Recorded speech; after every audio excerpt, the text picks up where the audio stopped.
All right, people, so we're back on Breaking Dawn. We want to thank Mark and, of course, Rihanna for coming through with that initiative. Please get on board. If you have a restaurant, get on board with Mark. 3319175. Well, let's get on board with him. It's a terrific initiative. Let me get rid of all of that oil and put it to serve a purpose. And just before we get into the topic here with Seth, who will be joining us in the next 10 to 15. You were here when he came in. Yeah. And I heard him tell you, he said, Seth was selling him about the cooking oil and this, that, and the other when he heard about it. And he said, use a fella just read. Right? Because you were making a point with that cooking oil. Yes, chapter 5 in my book goes into the history of cooking oils. In fact, cooking oils wasn't for cooking. It wasn't originally made for cooking. It was originally made as an industrial lubricant and used to fuel lamps. So in 1899, which you always see in chapter 5 in my book, chemists repurpose it for cooking. So this initiative here is giving it or putting it back to its original purpose. The original purpose. Yeah, which is industrial stuff. And it would also help with, I would say, noise pollution, because smell pollution, because seriously, the odor is terrible. So I think it's a good initiative. Because people aren't going to stop using cooking oil. We know that because of the cost of it is cheaper, though it's very unhealthy, right? But people aren't going to stop using it. So let's recycle what is used, all right? And put it to purpose. Yeah, put it back into the original purpose. Into its original purpose, right? That it was for. So I think it's a that. terrific initiative, and I cannot see why anybody with a restaurant that dealing with that cooking on a daily basis would not support an initiative like that. Because it's saving you a lot of cleanup too. You take your oil, you throw it in anything, that's it. And they come in and do the rest. You understand? Yeah. So anyway, hypertension. So yes, hypertension. So good morning to all of our viewers locally, regionally, and internationally. So we're going to deal with this topic of hypertension. Something I probably would have spoken on and mentioned a lot in the past, but we are going to deal with it from, of course, every time people hear about hypertension, the first thing that comes to mind is salt. And of course, I've spoken on salt a lot, but I'm going to go a bit deeper into the hypertensive arena to give the population a better understanding of the mechanisms involved in hypertension, and to show that it's not just a salt issue, but it has to do with what is instructing salt in the body and the other mechanisms involved, like insulin and your metabolism and glycation and something called RAAS. So we're going to get into that. So let's start. Let's pull up the first diagram. So when it comes to salt, we have to understand that sugar and refined carbohydrates plays a big role in how your body operates. When you consume sugar, as the topic there says, sugar, insulin, salt retention, and higher blood pressure. When you consume sugars and refined carbohydrates, that causes the pancreas to secrete insulin. Of course, insulin is a hormone, but most people don't really understand insulin. People think insulin is just about sugar. No, but insulin is also a storage hormone. So it causes storage. So when you consume sugar, the pancreas releases insulin. That then instructs the kidneys to retain. So the kidneys would then retain sodium, right? So your kidneys is retaining the sodium. The sodium, when it's retained, water follows sodium. As you know, if you leave salt out, you'll see salt would start to pull moisture, right? So that basically happens in the body. So then your blood volume increases because of that retention that is taking place. When blood volume increases, you have an increased amount of blood traveling through the same piping, which is your blood vessels. Okay. Increased pressure. Right. Right? But the issue is not the salt. The issue is what caused the body to respond to salt in this manner, which has to do with the insulin. And that is caused from what you consume, the sugar and the refined carbohydrates. So that is where the focus needs to be placed. But what do? People would turn to reduce their salt consumption because Right. we're just looking at things from a simplistic standpoint. So that brings us to the second diagram now. Let's see what happens now when you lower your salt consumption, but you did not address your sugar consumption. All right? Right. So it says low salt response have RAAS and higher blood pressure. So people start now restricting their salt because, hey, the pressure high and salt, as I say, salt causes the high blood pressure. They're not understanding nothing with sugar. This is why I'm explaining this here. So they restrict their salt consumption. Your body have some very sensitive mechanisms and stuff in place. Now, something most people don't know. Salt is one of the, if not the most regulated mineral nutrient in the human body. It's one of the most regulated things. So when you reduce your salt consumption, the body detects that. And it activates an emergency system, which is called the RAAS, which stands for the renin-angiotensin-aldosterone system. That system is usually activated when either your blood pressure drops or when your sodium level drops. Now remember, you reduce your salt, so this system now activates. So then renin now causes the body to produce aldosterone, angiotensin. Angiotensin 2 now causes vasoconstrictions. What is vasoconstrictions? It causes your blood vessel to narrow. That narrowing of your blood vessel, all right, makes your blood vessel smaller, which means you have a smaller pipe. And you have your blood passing through it, but the pipes are narrow. That would increase your pressure. But RAAS also releases aldosterone. So renin, then angiotensin 2, then aldosterone. Aldosterone it causes the body to retain water and sodium because remember, your sodium is low. You're consuming less salt, so your body is going to try to hold on to the little bit of salt that it has.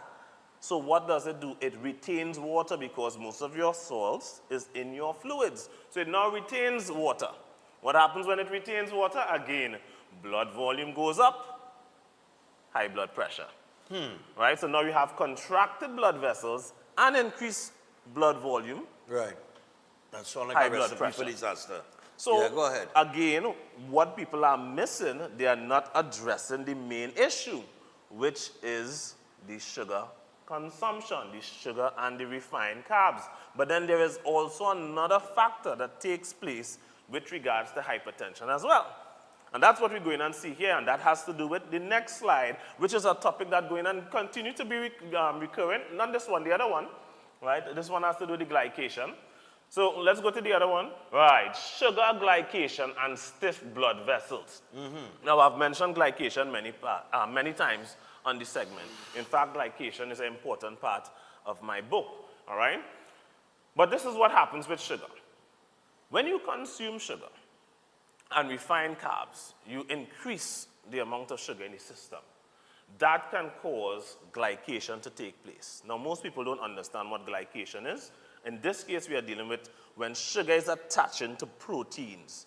That bonding of sugar to proteins that is not regulated by an enzyme is called glycation. Right? And that produces a toxic compound, a harmful compound in your body called advanced glycation end products. Right? That's where the acronym there is AGEs. Yeah, right? age, yeah. Advanced Well, glycation AGEs, yeah. end products. So when that forms now, that can bond to things in your body. And when it comes to hypertension now, that would bond to the walls of your blood vessels, right? The endothelial tissue in the blood vessels, which makes up the lining of your blood vessels. That can stiffen the blood vessels, reducing its elasticity. So it is now less elastic. Remember, when blood passes through your blood vessels, they expand to accommodate the blood. But when glycation is taking place in the walls of the endothelial tissue, all right, it restricts that. So now you have stiffening of your blood vessels. So when blood is supposed to pass through and it's supposed to expand, there's less expansion. When there's less expansion, increase pressure. Okay. Glycation. So if you notice something, what we have looked at here, we have seen three aspects of hypertension. Three main contributing factors to hypertension. And they all have one thing in common. Sugar. Sugar. Yeah. Sugar. So let's see the connection. Let's go to the other slide, right? So it says it all comes back to sugar. Sugar, refined carbohydrates, drives the metabolic state behind these pressure-raising pathways. So let's look at the first pathway. Sugar causes insulin to rise. That causes salt plus water to be retained. Boom. High blood pressure. High blood pressure. The next one now, people decide to do the opposite. They decide to lower the salt consumption, but they haven't addressed the sugar consumption.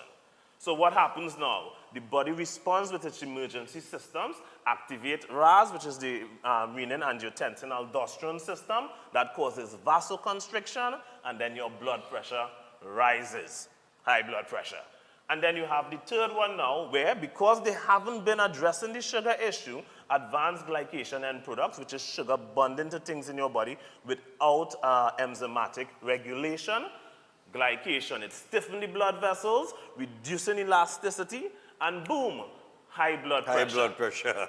All of which is due to sugar. So everybody out here trying to focus on looking at the numbers, are checking my blood pressure every day, and they'll take medication and products and doing home remedies and all of these things, while at the same time they're not addressing the metabolic triggers that is causing the body to go down these particular pathways that results in hypertension. All right, so you just mentioned taking the reading, right? Mm-hmm. What is the reading? Because they always say 120 over 80. Yeah, 120 over 80 is what is ideal, right, for pressure. Now here's something interesting. My pressure is always like it's always higher than that.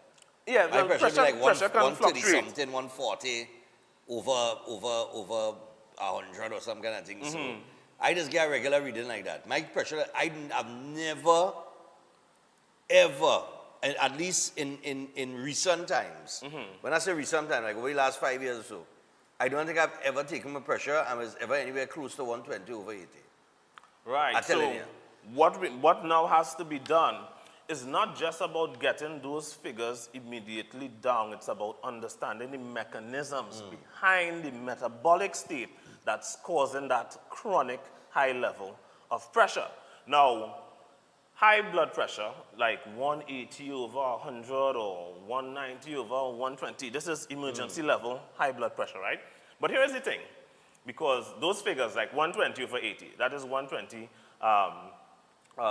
milliliters per, or millimoles per mercury, right? That's how it's read. Do you know how much pressure your blood vessels can take if you're healthy? How much?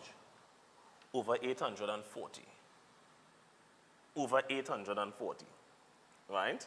If you're healthy, your blood vessels can handle that level of stress. Mm-hmm. The issue has to do with the underlying factors that are happening behind the scene, the glycation, of course, the refined and sugar consumption, those things that are causing damage behind the scene that cause pressure to be chronically high.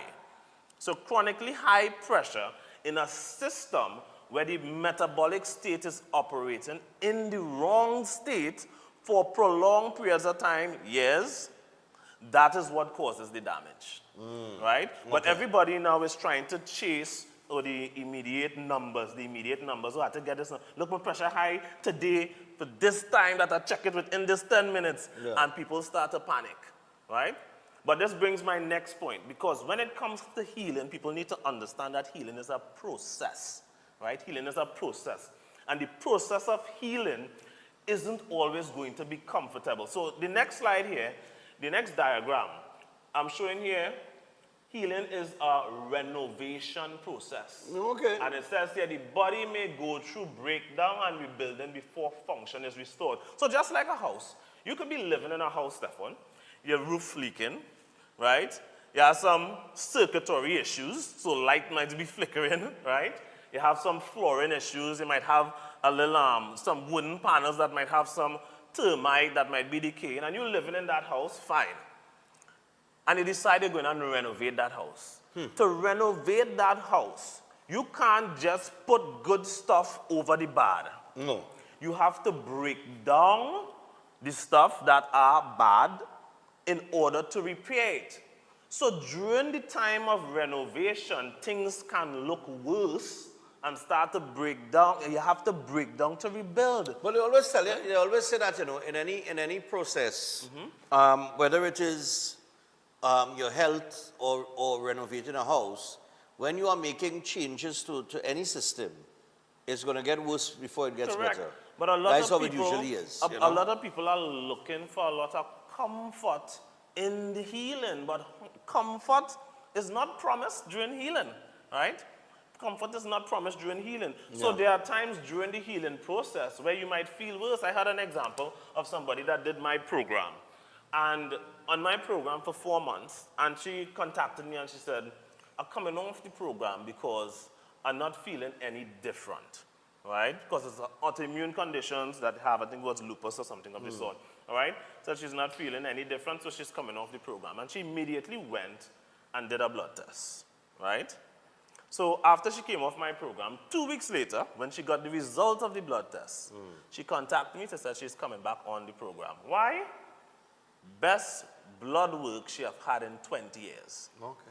Because healing was taking place below the surface, but because she wasn't seeing the physical manifestation of it yet, they thought it wasn't working. It wasn't working. Right? Healing is a process, and people need to be patient. People need to be patient, all right?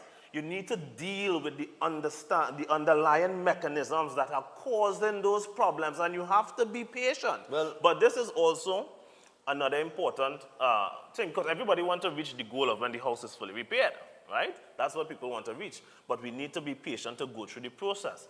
And this is why I tell people, this is why my program have the nutritional therapy aspect where you have to be monitored and that feedback is required, because I'm not saying all discomfort is acceptable, right? Yeah.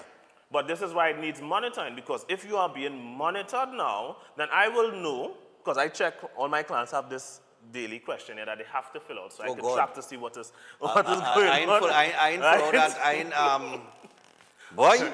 But that's the purpose of the daily questionnaire, because I need to see what sort of discomfort they are going through to know, all right, this is what needs to be adjusted.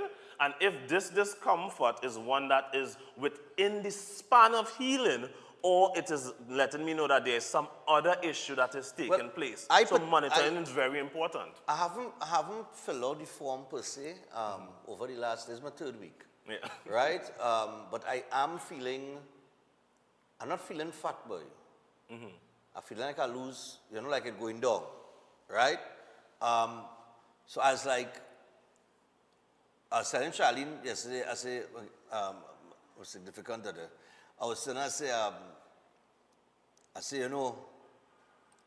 I wonder if by the end of this week, she said, boy, it's going to take you months. And I said, well, realistically, I know it's going to be months, you know what I mean? Because it takes time, right? Because remember, I was eating any and everything, a lot of desserts, things like that. Now, I must admit, as setters here, there are times during the course of the day, I will drink my little coffee, right? That's the hardest one of the hardest things to cut. In fact, coffee is sometimes even harder than cutting things like cocaine.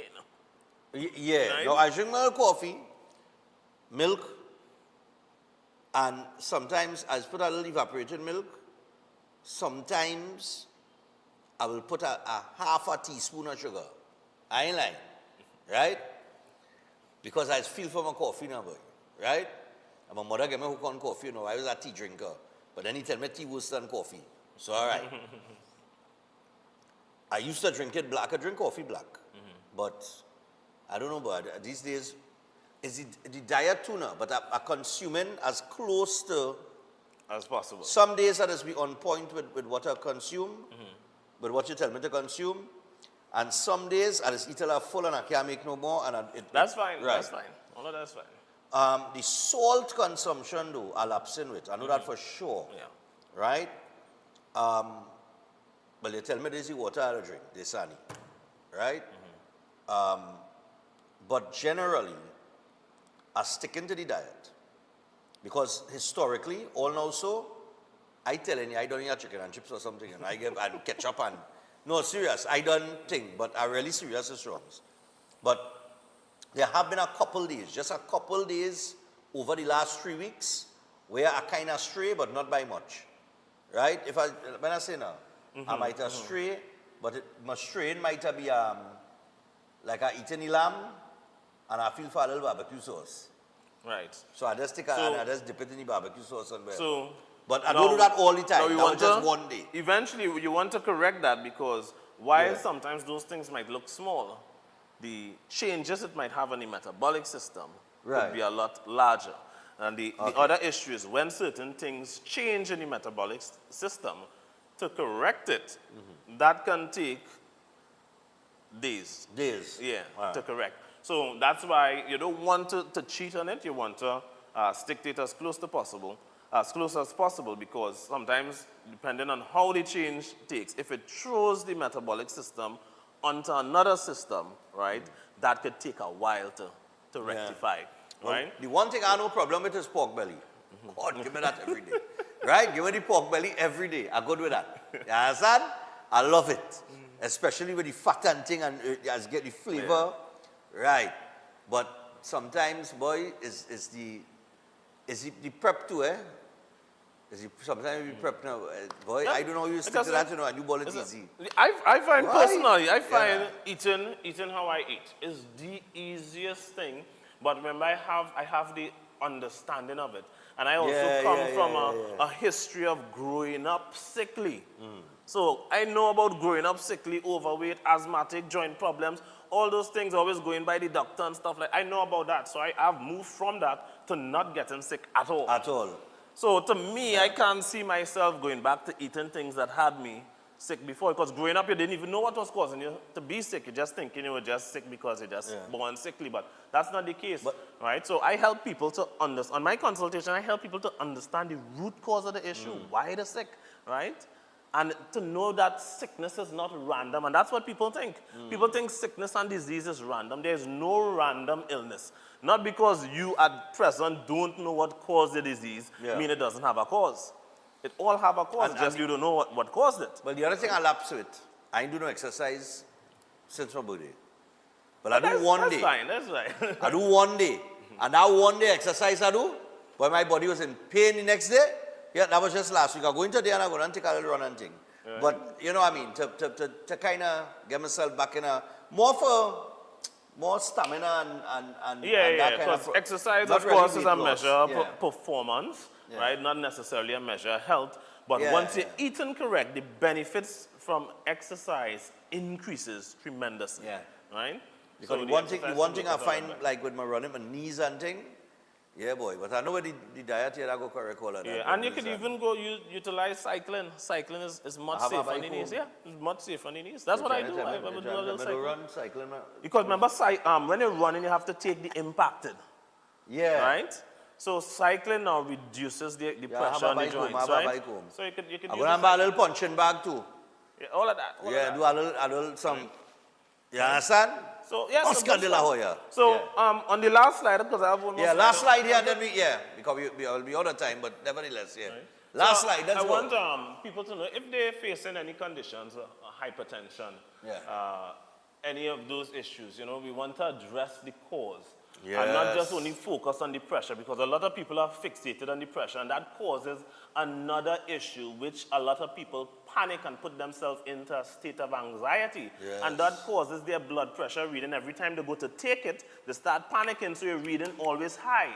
So it keeps them in that panic cycle, right? And then what they do, they focus on trying to acutely reduce the blood pressure. They'll go on run and take some kind of home remedy, or then go and start just focusing on pills, and ignore root cause. Root cause is a process. You have to give your body time to heal, but you need to understand what are the mechanisms involved in causing the issue. So you have to focus on that, all right? And this is why I encourage people, come on, book an appointment, come and see me. Let us get to the bottom of your health issues. People, hypertension is an issue because people have it chronic for years. It's not short-term hypertension that is the problem, not acute. It is chronic hypertension. Chronic hypertension. That means you haven't been addressing the root cause for years. For years, yeah. For years. And this is where we need to make a change. We need to come educate yourself, get the proper guidance. Go out there, get my book as well. It acts as a good reference tool because it have a lot of information. It even have the information like with the whole thing with the oils like we talked about this morning Yeah, as the well. cooking oil, yeah. Right? So all of these things, knowledge is power, but knowledge is only powerful when you apply it. All right? So come out there, contact me. Nice, and man. let's get it going. Give Seth a call on 279-3935. That is 279-3935 or 761-1952. And get in with the Holistic Health Clinic today. I'm telling you, I'm feeling much lighter, much better. You know, as I've been going along, it have certain things that I ain't do yet, or I ain't consumed to the extent that he told me to, especially my salt consumption, because he did tell me as my body start to go into a different stage, I'm going to need to add salt, right? What you told me about lemons was very interesting, but that's a story for another day. Yeah. Right? Because that's a story for another day. We could do that topic next time, yeah? Because a lot of people say that, you know, they have it that lemon is king. It's just a donut. But maybe we could tackle that topic sometime or the other.